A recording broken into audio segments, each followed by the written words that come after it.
Welcome to NFL Nexus. Today, we're diving into one of the most fascinating dilemmas in the entire league, the Puka Nacua paradox. On one hand, you have an absolute superstar, a record-breaking machine who is the engine of the Rams' offense. But on the other hand, you have some very smart people arguing that the team should trade him immediately. So how can both of those things be true? How can a player be so good that he seems untouchable, yet so risky that he might be untrustworthy? Let's unpack it. And it all really exploded with this one quote from the Heed the Call podcast. Now look, suggesting a team should trade a star player. That's a bold take, but it happens. But comparing Puka Nacua to Antonio Brown? Whoa, that's something else entirely. That's not a knock on his talent, not at all. It's a massive, flashing red light about his character and his future. This quote took a conversation that was probably just whispers in the hallways and blasted it right out into the open for all of us to debate. So that's the big question we're tackling today. How do you go from being this record-setting, game-changing weapon, this fan favorite who basically came out of nowhere, to a guy that some people think your team should actively try to trade? This isn't just a simple debate, you know? It's way more complex than that. We're talking team-building philosophy, we're talking financial strategy, championship windows, and ultimately a huge, huge risk assessment. So let's break down both sides, starting with the very compelling case for paying the man. All right, first up, let's talk about what feels like the most obvious move, right? The default setting for any team that gets this lucky. You found a superstar, you pay the superstar. This is the argument for keeping Puka in a Rams uniform for the next decade, and it's built on just undeniable game-changing production on the field. I mean, just look at this slide. This is basically a general manager's dream checklist for the perfect offensive weapon in today's NFL.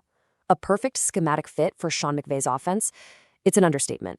McVay's whole system is built on deception and play action, and Puka is the key that unlocks all of it. He's not just running routes, he is the offense. And he's efficient too. This isn't some guy getting 20 targets for 90 yards. He makes those tough, contested catches that move the chains. His yards after catch are through the roof. And the craziest part? He's only 24 years old. He isn't even in his prime yet. He can beat you deep, he can destroy you from the slot, he can take a simple screen pass and just break 3 tackles. He is the perfect weapon to maximize what's left of Matthew Stafford's prime. And maybe most importantly, he's homegrown. A 5th-round pick they found and turned into a monster. Players like this, they just don't hit the open market, ever. So let's forget all the outside noise for a second. Inside the Rams organization, every single sign points to one thing. They are gearing up to give Puka Nacua a massive long-term extension. Insiders like Ian Rappaport have been pretty clear on this.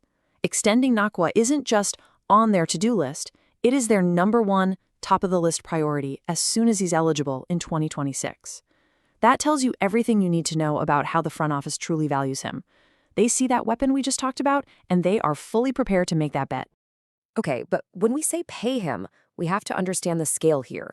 We are not talking about just a big contract.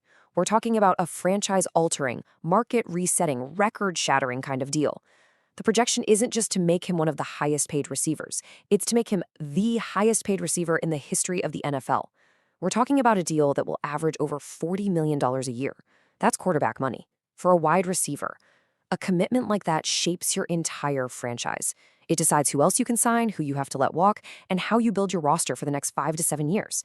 It's a statement that says, Puka Nacua, you are our offense. But now, let's flip the script. The argument for trading Puka Nacua has absolutely nothing to do with his talent. Let me be really clear about that. Nobody is questioning if he can play football. This is all about what might happen next. It's about the risk of his behavior, the risk of that giant contract, and the risk of the team's overall timeline. This is that classic dilemma, prudence versus performance.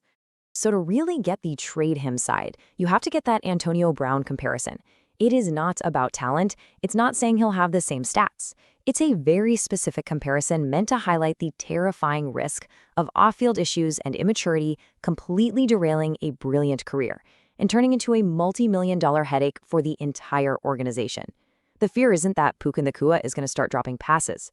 The fear is that the pattern of questionable judgment we've already seen could get a whole lot worse, especially after he gets that $40 million a year life-changing contract. And this slide right here, this lays out the evidence for that concern. The key word is pattern. This isn't just one mistake. Let's walk through this. He appeared on controversial live streams, with figures like Aiden Ross. On one of those, he made an anti-Semitic gesture. He apologized, sure, but it happened. On that same stream, he publicly ripped into NFL officials, called them the worst. That's an easy 25 grand fine and it puts a target on your team's back. But it gets worse. There are reports that he tried to bring these same internet streamers into the Rams' private, secure facility. That's a huge breach of trust. Then there's a live streaming from the team locker room, a sacred space, even after teammates apparently asked him to stop. And then you have him being filmed appearing publicly intoxicated after the Super Bowl. And maybe the most concerning of all, his comments that concussions are all in your head. That's just dangerously ignorant, and it flies in the face of everything the league and doctors are trying to promote about players' safety. Any one of these is a red flag, but when you put them all together, it paints a really troubling picture of immaturity. Now let's put on our GM hats and talk strategy, because the case for trading him is just as much about timing as it is about his behavior. Matthew Stafford is 36 years old. He's not getting any younger. So does it really make sense to lock in a massive, inflexible, $40+ million a year contract for a wide receiver when you have no idea who your quarterback is going to be in 2 or 3 years? A contract like that can cripple your future. It makes it harder to trade for a vet, harder to build an offensive line for a rookie QB, harder to rebuild your defense. It's a massive bet on one guy that could seriously risk the entire post-Stafford era. And this slide right here really says it all. This is the exact conflict playing out in the Rams front office. On one side, you've got the reality of today, an elite, system-defining weapon who is the engine of your team right now. On the other side, you've got the future projection, a massive, restrictive cap number with real behavioral red flags, all tied to an uncertain future at quarterback. Are you paying for the production you know you have today, or are you mortgaging your entire future on a pretty risky projection? So, if the Rams decided to make this incredibly bold move, if they actually pulled the trigger and traded Puka Nacua, what could they even get back? Let's look at the market, because the potential return is honestly staggering. The modern market for a true number one wide receiver is crystal clear, and man, is it expensive. Remember when the Dolphins wanted to get Tyreek Hill? They sent a package of 5 draft picks to the Chiefs, including a first and a second. When the Bills needed a top target for Josh Allen, they sent a first-round pick plus 3 others to get Stephon Diggs. These trades basically set the floor. The price starts with the first-round pick, and it only goes up from there. That is the absolute baseline for any conversation about trading Puka Nacua.